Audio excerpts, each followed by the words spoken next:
You're listening to the Hazard Ground Podcast, with service members from across the military sharing their stories of combat and survival. And now, here's your host, Mark Zeno.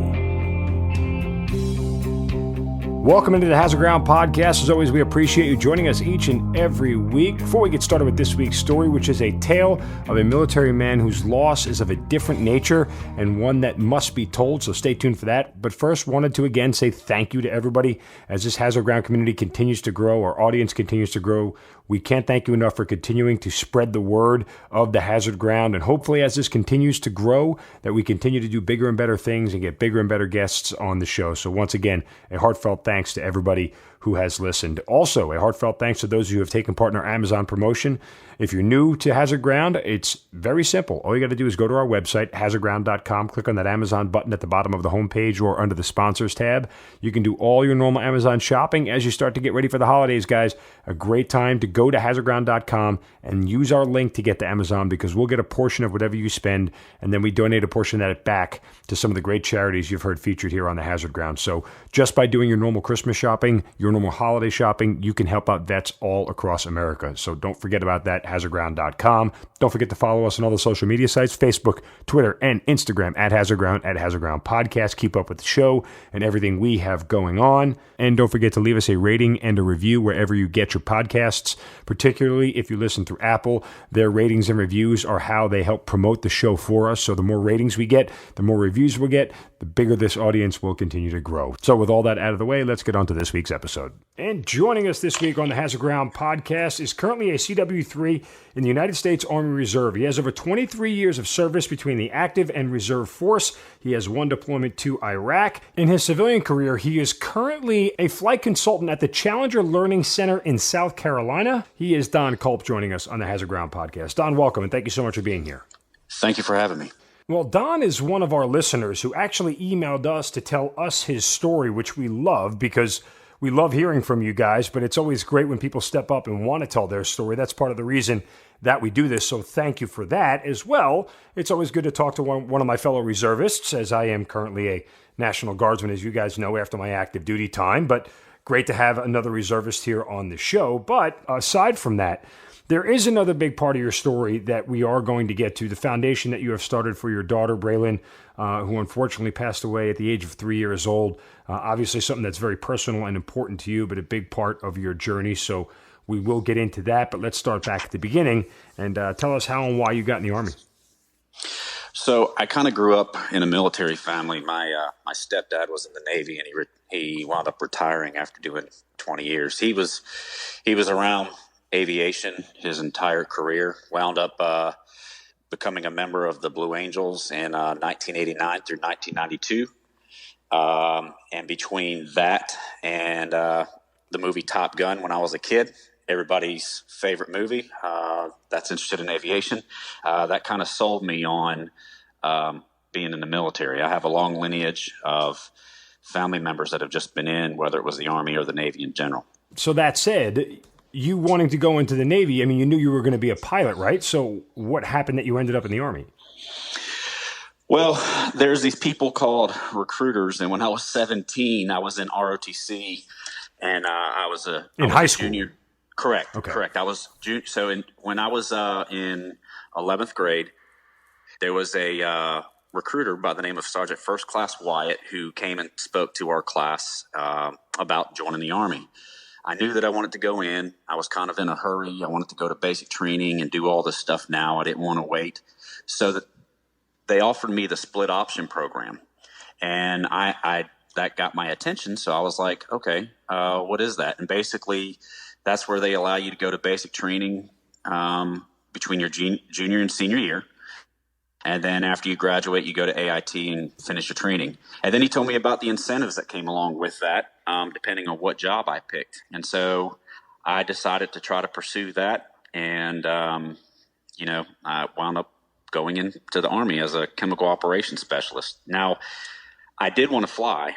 I knew that I wanted to be a pilot. I knew that I wanted to be in the Navy. So I don't know if you're familiar or not, but there's these things called a conditional release. I had submitted, I think, maybe 4 or 5 conditional releases to try to be released to go over to the Navy.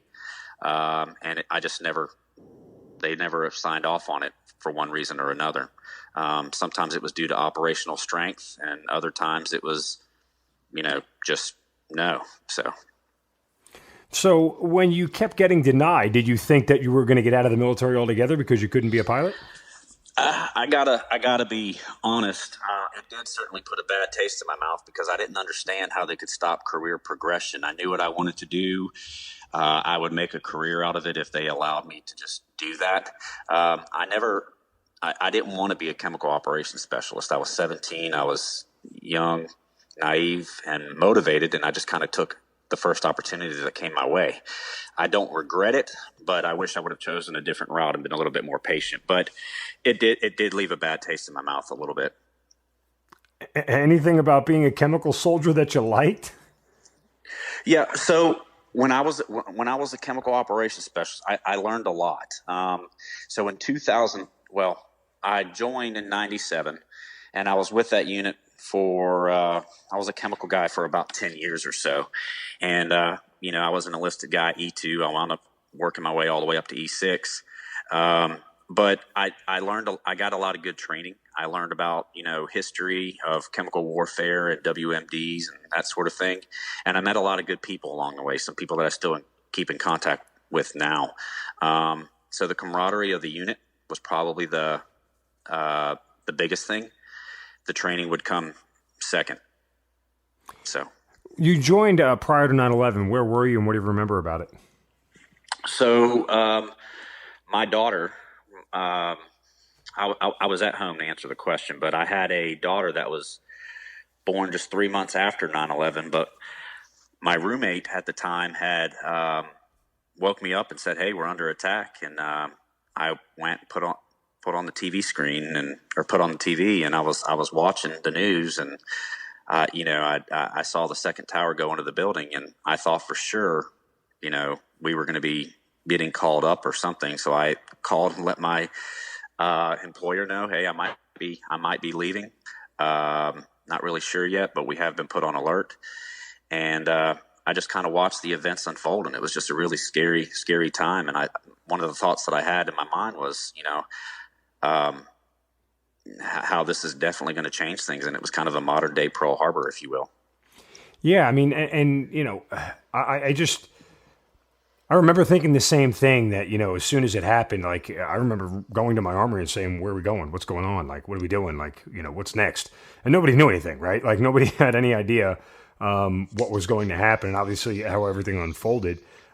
Ultimately, again, you deployed to Iraq at one point in your career, but, that wasn't the closest you would end up coming to deploy, correct? In 2003, so my deployment to Iraq wasn't until later on, actually after I completed flight school a little bit later. But we moved in 2003 as soon as, President Bush announced that, we were going to be attacking Iraq and what have you, or the Iraqi army. We were already in preparation to mobilize to Fort Stewart to get our train up and do some stuff with Third ID. So at 2003, after 9/11, that was the closest at that point. Everything else had just been training. Yeah, kind of crazy stuff. Before we get to the deployment, though, you finally do get your wish and end up getting to flight school, correct? Correct. I found out about an opportunity that the Army, the Guard had, and basically I didn't know that we had aviation assets so close to me. And so it was, being that I was essentially going to do a lateral move from one component within the Army to another, it just seemed like all the doors open. I submitted a conditional release to go into the Guard. I attended my Warrant Officer Selection Board and my flight school board, and got picked up, and all that stuff started in 2008. All right, so finally in 2009, you head off to Fort Rucker to go to flight school. Correct. So January 16th of 2009, my daughter Braylon was born. 5 days after she was born, I had to report to first walk at Fort Rucker to start Warrant Officer Candidate School. Wow. So you're going to walk first, and then you're going to flight school, correct? Or is it happening concurrently? Everything kind of happens concurrently. They had all the training built into the 18 to 24 month cycle, depending on the platform that you flew. Yeah, see, it's interesting. I'm in the Army for 20 plus years. I still don't know anything about the Warrant Officer Corps. Nobody does. You guys operate under cloaked of darkness and secrecy. Yeah, I've heard that a lot. Okay, so after going through the training, when do you finally finish? Like, what month and year is it? I finished flight school in April of 2011. Now, I was unique in the sense that there were a couple of times when I had to stop my training and restart, and it was due to the issues that my daughter had during flight training. During that extent, she had been life flighted on 2 occasions from Fort Rucker, Alabama to Sacred Heart Children's Hospital in Pensacola, Florida. And naturally, I couldn't focus on my training and my family at the same time, especially with her being in a different state. So, but it was April 2011. Okay. All right. So, well, let's kind of, how are you mentally handling all this? You're getting to this point of being able to get to this dream that you have for your career, and yet at the same time, you're dealing with all these health issues with your young daughter. I was young, I was hungry, and I was motivated. And also at the same time, I did something that I've always been advised not to do. And I kind of put all my eggs in one basket. So it was kind of a no-fail option for me, because here I am, finally get the shot to go to flight school. I've moved my family from South Carolina to Alabama. My wife had never been anywhere but South Carolina other than college. Sure. Here we are living in another state, and I've got a family that's dependent upon me. So mentally, I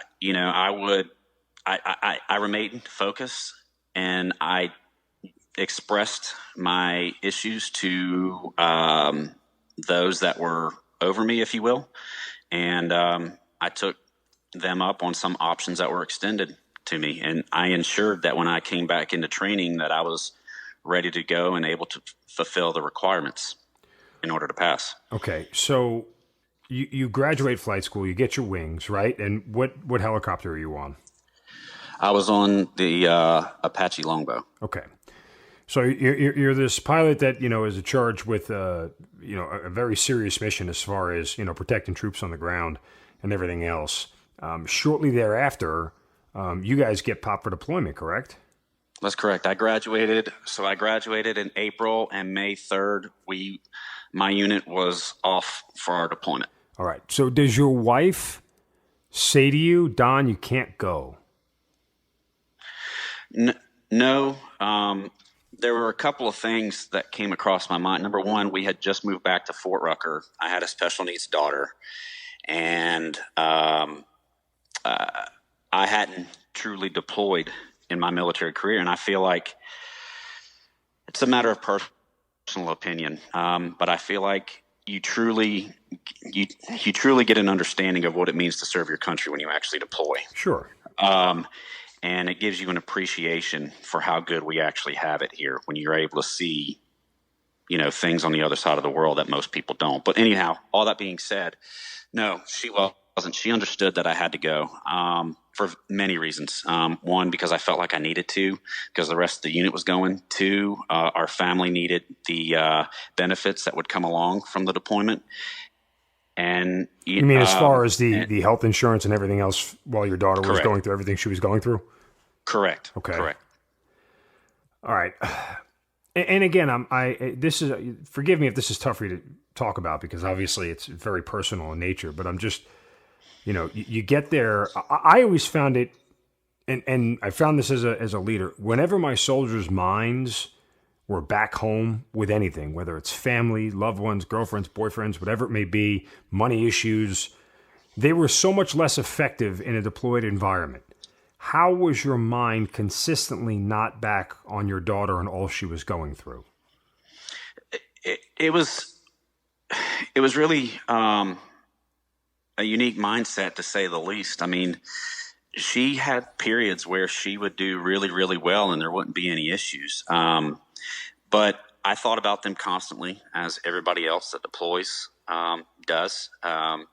And I knew my wife had a good handle on everything. She had the right resources. She had the right network set up. And my wife was a trooper. I mean, she kind of got a crash course in caring for my daughter when we were in flight school, because there was a lot of stuff thrown her way.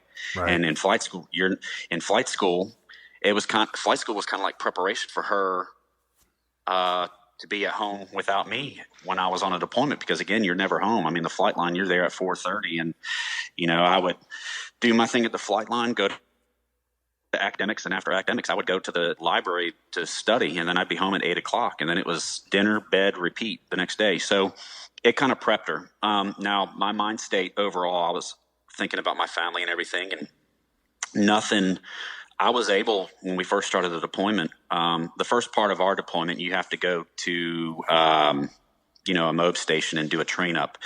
And I was able to do what I needed to do effectively then. The issues that happened during the deployment didn't actually happen until about 2 to 3 months after I had left. But we had 2 incidents back to back where I actually had to leave and then come back on 2 different occasions.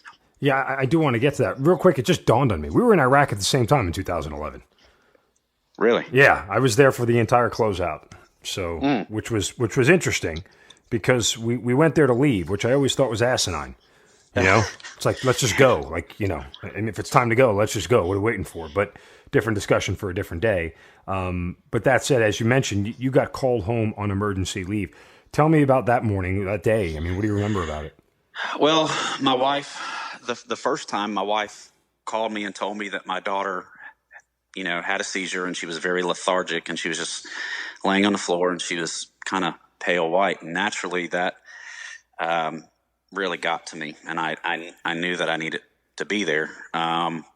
So I reached out to my commander, and they took the necessary actions in order to try to see about getting me home. So I flew home. My daughter, if I recall correctly, she was in the hospital probably 2 to 3 days the first time. And she was 2 at this time. And she was released, and got back to her normal self. And I left and went back. Okay, so you went back to Iraq on your deployment. Correct. All right, and then you had to go back home a second time? Yes, I had to go back home a second time. It was probably about a month later.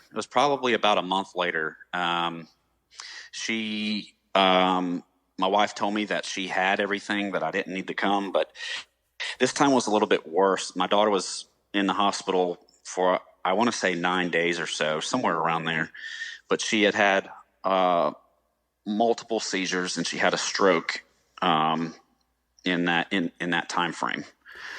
Go ahead. Sorry. Have the doctors told you anything about what's going on with her yet? Like, do you have any clear diagnosis? Yeah. So when we were actually in flight school, my daughter, my daughter was part of EFMP, Exceptional Family Member Program. They did a lot of testing and stuff on her. That's not sure if you're familiar, or anybody out there in the community is familiar, but it's a program that the Army has for special needs family members.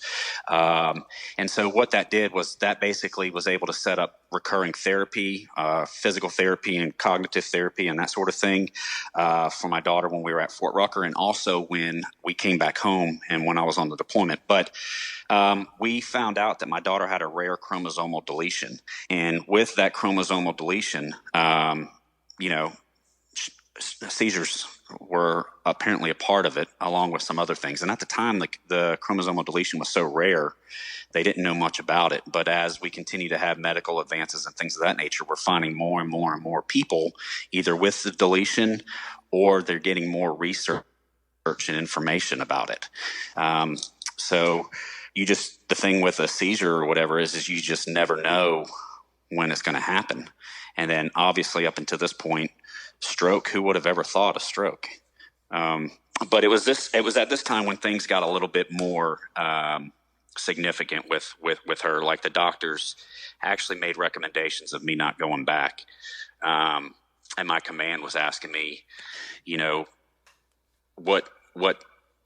what's the deal? And I can't speak in medical terms. I was trying to explain to them the best way that I could as far as the the gravity of the situation. But instead, I just put the doctor directly on the phone with my leadership and let her say what she needed to say. And I recall very vividly her basically saying that I probably shouldn't return on the deployment because my daughter's condition could be fatal. And what did your commander say? Well, after she said that to him, I spoke to him directly, and I explained to him the reasons that I needed to come back. Which were? And, well, one, there's other people over there on a deployment who have families back home, and they have other issues that are going on as well.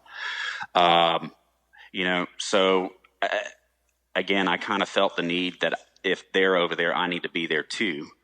And then, if my daughter obviously came into mind because the benefits, the health benefits and everything that were there, but everybody, when they're deployed, you can't always come home. I was afforded the luxury, I was afforded an opportunity, a benefit to be able to come home and be with my family. There's a lot of people who have deployed many have done way more than me, and they haven't been afforded, those benefits. So I felt the need to go back, and it was important that I did so. Did your commander argue with you on it? Did he fight you on it? Did he say, no, really, listen, I'm going to make this decision for you. You're going home? To me, no. He didn't. Okay. He didn't. So I did wind up going back. Did your wife ever say, all right, maybe it's time for you to stay home? Maybe in the back of her mind, but never out loud. That, but never out loud to me. My wife, she's a trooper. She was, fully prepared. She was definitely more calm about the situation than what I was, and she had a good handle on the entire situation. When the doctor said it was fatal, did you ever have the thought in your head, what if I go back and God forbid something happens to her? I'd never forgive myself. Yes. Okay. I thought about that. I thought about that often. So how'd you reconcile it?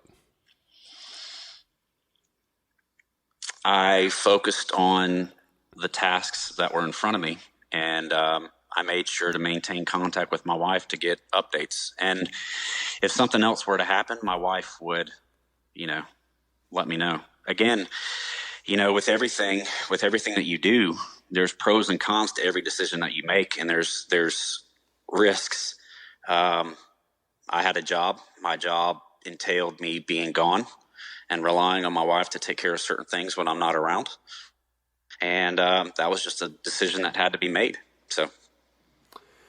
All right, so you go back. Let's talk about the deployment itself, as far as your mission and things that you did and what you were supposed, what you saw, so to speak. What was that about? So being that I was a new aviator to the unit, they were essentially, obviously we had to get oriented on the mission and everything else. When I first actually came out of flight school and came back to the unit, I was actually working as I was working in an S3 shop. I was actually working as a battle captain. Now, typically, your captains serve in that role, hence the name captain. But me being a W1, I was called a battle woj, Warrant Officer Junior Grade. And there was like 2 or 3 of us, if I recall correctly, that were in this position. So I was waiting to get pushed kind of to a line company. The line companies, Alpha, Bravo, and Charlie, are the ones that typically do the flying, majority of the flying, and then you got your staff that are assigned to a line company as well that, get in and fly every now and again. But I eventually got pushed to a line company, and I started going through my RO progression, and I we did some flights, and we were in Taji, by the way. We were in Taji, and we were doing RO progression flights and, flights in the AO. There were various missions that were assigned, whether it was convoy security, whether it was area reconnaissance, things of that nature. My time was spent on progression. There were different training, or there were different flights where we were able to communicate with, we did some gunnery, we did some communication with JTACs, and we also did some communication exercises and stuff with some JSTARs, different helicopter platforms sending digital messaging back and forth. Did you ever think your life was in danger while you were flying? Well, I mean, I was so happy to be flying, and I was kind of still in I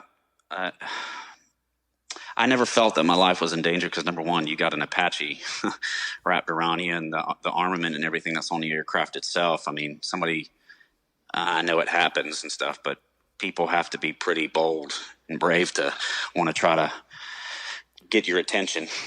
So I was just happy to finally be able to be flying, being deployed, and flying in a war zone, if you will, and just more in a state of awe, I guess, if that makes sense. Yeah, I mean, as much as things back home must have been tugging at you, I suppose when you're behind the controls of an Apache helicopter, you're so locked in, none of those things ever sort of pop in your mind, do they? I tried not to let those things pop in my mind while I was flying. I tried to focus on the mission at hand, whatever that mission may have been. I know that, it's you and another guy in the aircraft, and you can't be distracted by focusing on other things. And if you are focused on other things, then you're a hazard not only to yourself, the guy in the back, or if there's people on the ground that you're trying to work with, you're a hazard to them as well. So. All right. So that deployment finally ends, right? When do you get back home? I got back home May of 2012. Okay. And as far as, deployments are concerned, it's fairly normal as far as the deployment itself and going back, right? Correct. I mean, was there any sort of casualties that you guys sustained within? I know it's tough for the aviators too, but the guys on the ground or anything? No. Everything went. It was a really good deployment. It was a really good deployment. We learned a lot. We didn't suffer any losses or anything, and we were able to execute the mission that was given to us successfully. When you get back home, and you finally see your daughter for the first time, what are you thinking and feeling? Man, it was a great feeling. I was really proud because during the time, so from the time that she was hospitalized for that long period of time, and she actually during that episode when she was in the hospital and she had those seizures and the stroke, she actually suffered a portion of her brain was damaged. A lobe in her brain had suffered some damage, and so that was pretty significant. And that's the last time I saw her before coming back. During that time, she progressed significantly. She learned sign language. She learned how to feed herself. She learned how to walk. My wife sent me a cool video of my daughter walking in the living room of my home. So to be able to come home and actually see her doing that face to face or in person, I mean, it was just like, man, you talk about a girl with a fighting spirit. Well, that was my daughter. I was glad to be back, and I was glad that she was developing like she was. So take me through the next couple of months. I mean, obviously you're going back to the reserves. Are you going back to a civilian job at this time, or you're working full time for the reserves? So, well, I was in the guard. At the guard, okay. Yeah. I was in the guard then, and then so I come back from deployment, and while I was actually on deployment, I was speaking with a company in Jacksonville. They were looking for an Apache subject matter expert, if you will. And so I actually took the job, got hired on. So I get back May of 2012, June of 2012, I actually wind up moving to Jacksonville, Florida to start working for this company. It's in July. We close on our house. My wife comes down with me, and we're living in Jacksonville, and I'm coming up. Well, for the first 6 months after deployment, you typically don't fly because the aircraft got to go through reset and everything else. Mm-hmm. And so I made the transition. Excuse me. We had to go through our yellow ribbon meetings, if you will. But then after that, we were just in Jacksonville, and I was working. And then when it was time to start flying again, I would commute up to South Carolina and, do my flying or whatever requirements were needed. So the transition went well initially. And then what happened? Well, 6 months after we had gotten back, I started my day as normal. Well, let me back up. that progression and stuff that my daughter was doing, the first thing that I wanted to do before I actually got back into the swing of things and was working a full-time job, I took my family on a vacation. Good move. Yeah. So I knew that I was going to be moving to Jacksonville. So I wanted to show my wife and kids around in Jacksonville. And, so what we wound up doing is we wound up leaving South Carolina. I took my kids to SeaWorld, Marineland, and I think we went to Busch Gardens then. Either way, we went to SeaWorld, Disney World. That's what we did. Disney World, SeaWorld, and then we went to Marineland, and then we finished up by going around in Jacksonville, where we were going to be living. Well, while we were at Disney World, we had just literally gotten in the gate. We literally had just gotten in the gate, and we were taking pictures, getting ready to get on the little trolley or the tram, whatever it is that takes you up to the park. And I noticed something awkward about my daughter's face. She was looking off to the side, and you knew that she was getting ready to have a seizure by the way she would look. I mean, she would look off to the side, and she wouldn't look directly at you, and she wasn't responding to you. So we kept going, just, and we kept checking on her just to make sure she was okay. I just had a feeling something bad was getting ready to happen. And sure enough, as soon as we get through the gate, my daughter starts having a seizure right there. And so they had to call the emergency staff at Disney World. And she wound up being taken by ambulance to Arnold Palmer's. I don't know if it's a children's hospital or a hospital in general, but she got sent there, and she was in the hospital for 2 or 3 days. And my other kids were like, well, what are we going to do now? So my wife stayed in the hospital with her while I took my other kids to the park and everything else. And I kept checking in with my wife to see how Braylon was doing and everything else. We wound up finishing up the vacation and then, then transitioning to normal life. But that happened in June, and then I was working and, everything was going fine. Normal life, you would think. There were no other incidents with Braylon. And then the morning of October 2nd, I drove to work like normal. I worked probably 15 minutes from my house, and I got a call. It was from my wife. I was talking to my boss at the time, and so I didn't answer. Well, my phone starts ringing again. And I know that typically if I don't answer the first time and she calls right back, something's generally wrong. So I answered. It wasn't my wife. It was my neighbor. And my neighbor said, "Hey, Don, this is, Jean from across the street." I said, "Yes, ma'am." I said, "Is everything okay?" She said, "Don, you need to get home." She said, there's stuff going on with Braylon. And I said, "Oh, is she having another seizure?" And I didn't mean to sound so like cavalier about it. Yeah. Yeah. But that's what I thought it was. And my wife had a good handle on everything. The only thing that I didn't process was, why is she calling me? I didn't put much thought into that other than asking initially, what's up, essentially. But so anyway, she says, "Yeah, you need to come home." So I told my boss immediately. I said, "Hey, I need to go home. I think my daughter's having a seizure." So I drive home, and it was weird because no music was playing in my car. I didn't even bother to turn the radio on, and I just drove home. And when I got there, I lived in a cul-de-sac, and my entire cul-de-sac was filled up with cop cars and an ambulance. And I saw people on my front porch, and I saw my wife, and my wife was face down on the front porch. And so I pull in the driveway, and I get out of my car, and I go to walk up to the front door, and there's a guy standing right at the front door. And the guy says, "Are you Mr. Culp?" I said, "I am." And anyway, he says, "Hey," I said, "Well, can I see my daughter?"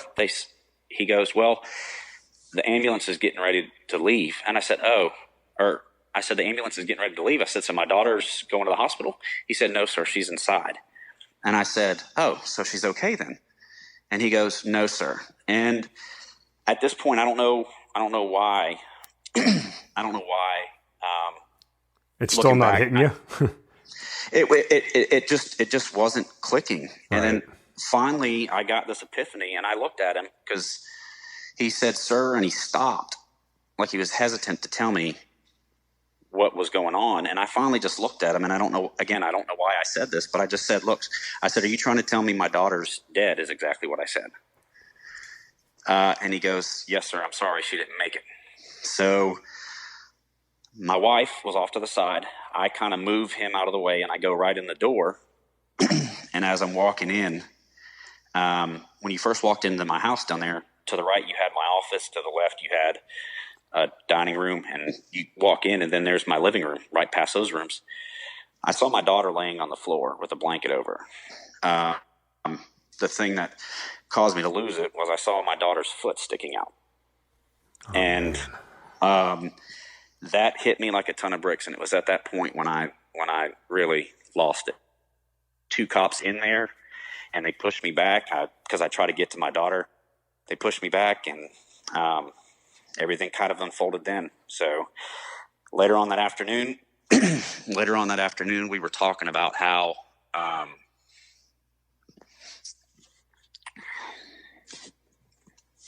we had to plan her funeral. When the officers and everybody was first there, I held my daughter. My pastor from the local church came up and sat with us. We were angry. My wife was very angry. I held my daughter in my arms, and I didn't want to let her go. It came time they were treating everything like a crime scene. They wouldn't let us touch her at first. And she was on the floor, and I kept saying, "Look, can I get her off the floor? Because she's laying where my dogs lie." And they were like, we can't do that right now. So they were treating everything like a crime scene at first, because it's not normal for a 2, 3, well, she was 3 then, a 3-year-old child to just pass. So after that happened, I was finally able to get her, and my wife and I held on to her. And, I'll never forget it. It was that moment on, I was forever changed. The last little bit of that day are kind of vague, but I very distinctly remember when the coroner came and they wanted me to let her go. And I refused. I wanted to be the one to put her on the gurney. I wanted to be the last person to hold her. And they took her. And then after that, it was just, talking about plans as far as how we plan the funeral for our daughter, and talking about things that we never thought that we would be talking about. Don, I'm so sorry. I mean, there aren't words to, assuage your loss. But you speak so courageously about it and the whole experience. But my heart goes out to you or your wife and your entire family for the tragedy that you endured and the loss that you're still going through to this day. And I certainly appreciate you being kind enough to share those details with us. Again, I'm so sorry. Thank you. It's gotten easier to talk about. It's still, when you talk about the raw events or the events of that day, it still definitely hits hard or hits home, but it's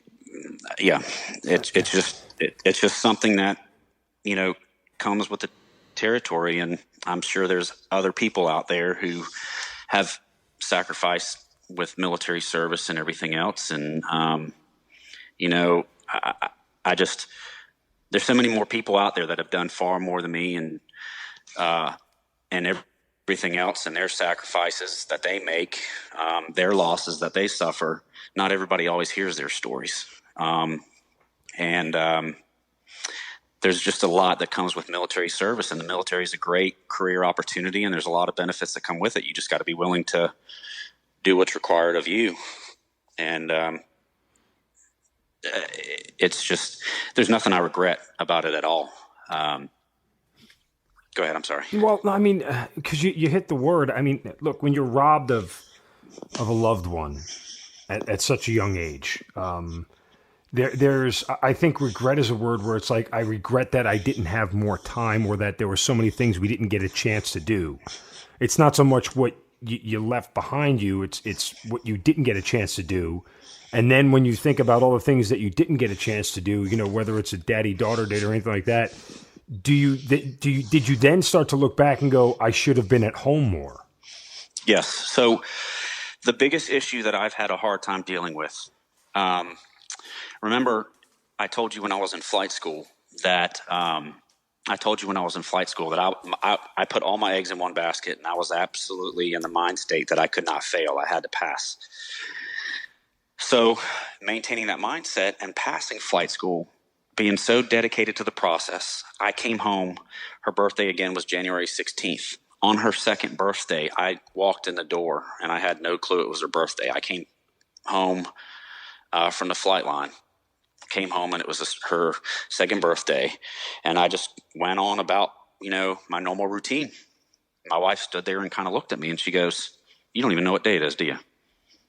And I said, and then I'll never forget that, because that was the last birthday that I get to spend with her, because second birthday was the last birthday I got to spend with her. Her third birthday, I was deployed, and then she died 3 months before what would have been her fourth birthday, and I would have been home for that. So absolutely, I have. There was a lot of regret there. Not a regret that I should have been home. I don't regret my deployment. I just regret that I didn't take advantage of the time while she was still here.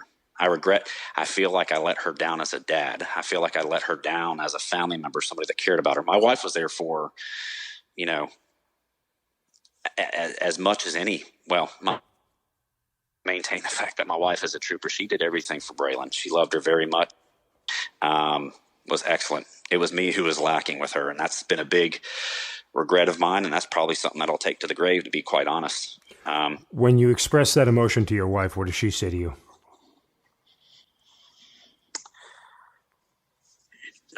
Or should I assume that you've already expressed it to her? I mean, you've had that conversation with her, I assume, right? Yeah, we've had plenty of conversations, and I've expressed that to her, and that was part of the reason. I've tried to look back, and I tried to ponder different ways in which, that's lost time. That's time that I'm never going to get back with her. And so I've kind of looked at ways that I could be able to honor her and kind of carry on her memory and things of that nature. And so in doing so and having those thoughts, I've had many discussions with my wife, and I've expressed those thoughts to her. And, she has seen me upset and voicing those thoughts to her. But there's other kids that we have to take care of as well. And we share stories about Braylon with them. And I've tried to teach my kids the importance of, kind of living life to its fullest, because you don't want to have regret.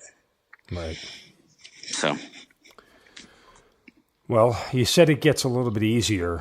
What parts, other than what you just mentioned, do you still struggle with?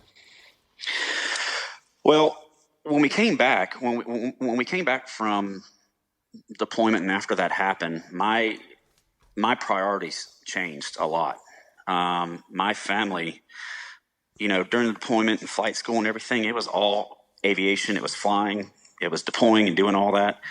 It became kind of a family and it should have always been this way. It was my mistake, but it should have been a family first, careers and all that stuff second. Now, we were kind of in a position where our lives and everything kind of went hand in hand with my military service, and it was just a unique situation. But that being said, with my priorities shifting, I wasn't where I once was with proficiency.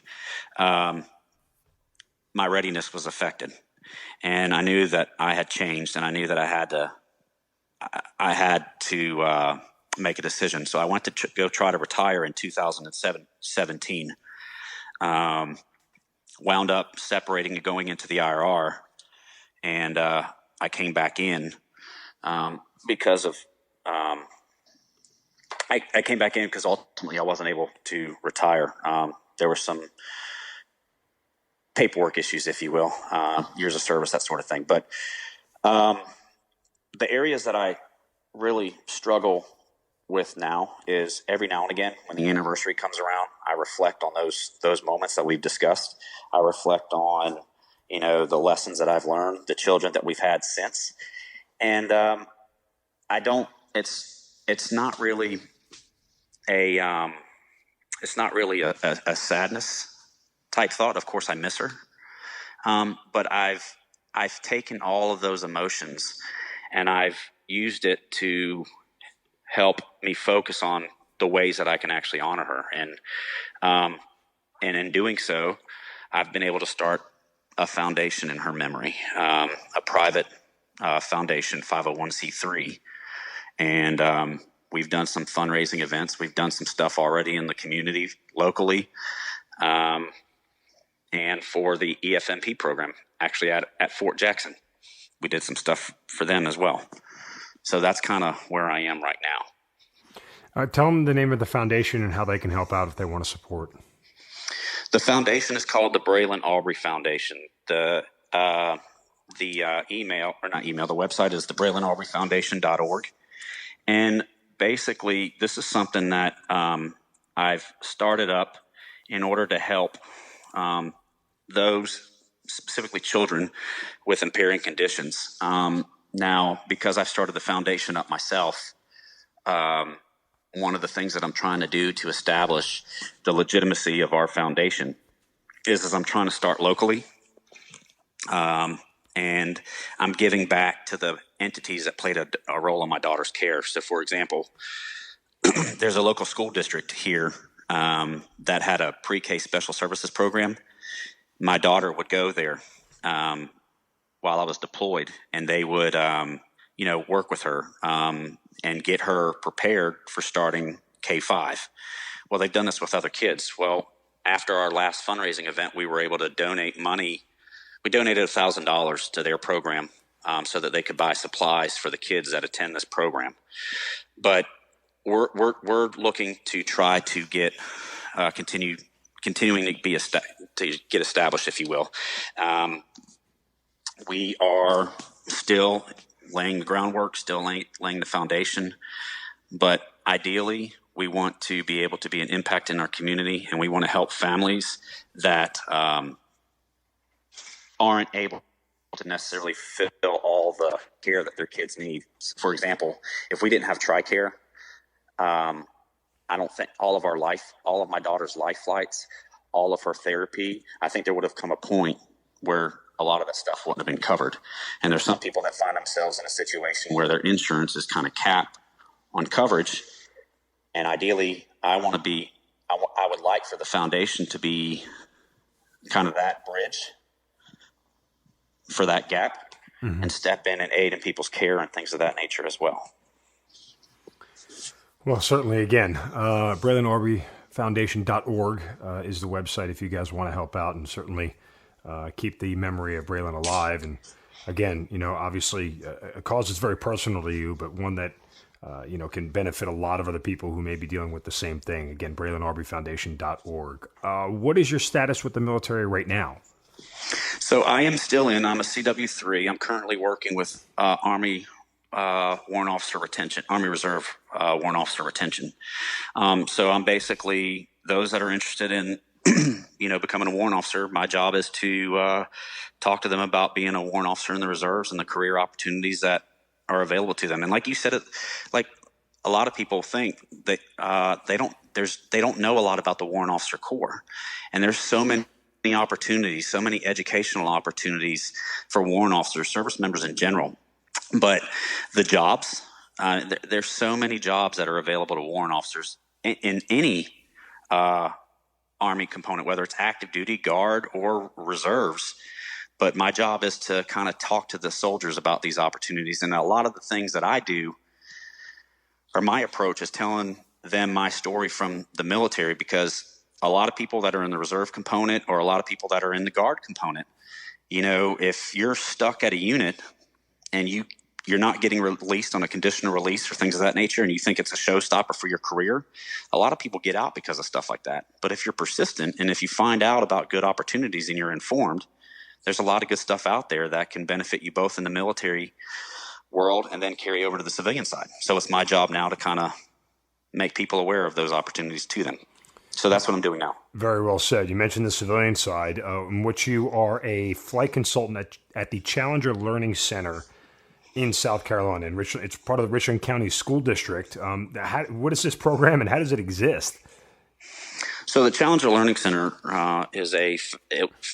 it was created. It's a foundation that was created in memory of the Challenger space shuttle crew that lost their lives during that disaster. Yeah, 1986. Right. The family members created this foundation in their memory, and the idea was to promote aerospace through STEM. So they created a bunch of centers globally, and we happen to be one of those centers. We're also unique in the sense that we're one of those centers that fall within a school district as well. So I teach kids about aviation. I teach them everything from flight planning to basic flight. And we have different summer camps that we do. I teach them about flying, fixed wing, rotary wing, as well as drones. And we cover all of it. It's incredible. The passion you have, I think, really comes through in all this. And is there a sort of convergence, if you will, about flying and anything with your daughter? I mean, does it constantly remind you of her because you spent so much of her life, behind the controls of a helicopter? I mean, does any of that sort of, all come together for you in some way? Yeah. So as I continue to try to develop the foundation, and I figure the next steps that I want to go. By the way, when you start a foundation on your own, it's not a very easy thing to do. I mean, I'm kind of learning as I go. I've been learning as I go, and I've been relying on a lot of people. But I've always thought or wondered, as of late, not always, as of late, I've wondered how I can tie my flying and my daughter together, because they happen. Again, as I told you, I left for candidate school January 21st, 2009. She was born January 16th. And one of the things that one of the bridges that I'm trying to cross right now is I'm trying to see if I can tie my flying to the foundation. And different ideas that I have is, one idea is that I would like to, if there's somebody with a child with a disabling condition and they can't afford an airline ticket to go somewhere, maybe I could fly them. Oh, wow. Yeah. Or there's different organizations that do what I'm about to say, but I've pondered the idea, if there's a kid with an impairing condition, but he loves aviation, provided they're able to handle a flight, why not be that entity that maybe takes them up and gives them a flight, let them experience that. Those are other areas that I want to explore with the foundation. And that's really on my horizon right now as far as how I can tie my flying to Braylon's memory. I think about it all the time because the two are intertwined. And so. No, I mean, that's incredible. I think it's really in sort of, what's the word I'm looking for? It's just a great way to put it all together and continue to honor your daughter, but also at the same time, take all your energy into something that you're truly passionate about and truly love. And therefore, I mean, obviously you're still passionate and love her, but it's all sort of wrapped into one. And I think that's fantastic. Absolutely. Absolutely. Thank you for that. All right. So when are you going to get out of the Army? Do you know yet? Have you figured that part out yet? Well, I'm at a crossroads now. So I'm 41, 23 years in, W3. And this position that I'm in right now is a temporary deal. It's not meant to stay in, for like 10 years or whatever. So, I'm at a crossroads right now where I'm trying to decide if I'm going to return back to aviation or if I'm actually, just going to retire. The Army has its benefits, and I got to be quite frank with you. I feel like after that last experience that I talked about when I was with the attack battalion, I feel like I left some stuff on the table that I could have accomplished because I am passionate about aviation. I care about military service and everything else. I feel like there's still some things that I've got left in me to accomplish that I can only do by going back to an aviation unit. So I'm exploring those options now. And what does your wife say about those options? My wife supports me. She supports my decision to do so. Oh. It's advantageous for my family for me to be in as well, by the way. Mm-hmm. Sure. But with coming in or staying in rather and returning back to aviation, we're well aware of the things that come along with that. For example, high op tempo, deployments and everything else. But you weigh all of that, and the benefits clearly outweigh the cons. So I'm exploring that right now, and I'm looking at probably learning to fly a different platform. Interesting. Wow. Which platform is that? So what's available to me now is either Blackhawks or Chinooks. Not a bad choice. No, flying is flying. If you're passionate about flying, it doesn't really matter what you fly. But I think both have a unique mission. I kind of like the Chinook mission a little bit better. But like I said, I'm exploring and finding out which opportunity reveals itself first, to be honest. Well, I wish you nothing but the best of luck. However it ends up for you, I'm sure there is a path that you'll end up on that is the right one. It seems to have been the case for you throughout your entire career. And again, continued success and growth with your daughter's foundation. And again, thank you so much for just being so courageous. I can't imagine what it must be like to have to relive these emotions anytime someone asked you about it. But in the same respect, there might be some catharsis to it. From just being able to share that and let people know about Braylon and who she was and, how much she impacted your guys' lives. And so, again, sharing all that, I think, is probably the most courageous thing you can do, much more so than combat, per se. I understand, and I appreciate the kind words. And, it is a way that I can honor her, and I plan on doing whatever I can to honor her and ensuring that her memory and legacy live on. Again, Braylon Arbery Foundation. Braylon is BRAELYN. AubreyFoundation.org is where you guys can go to support the foundation, help keep Braylon's memory alive. And certainly, Don, as I mentioned, best of luck to you and your wife, your entire family.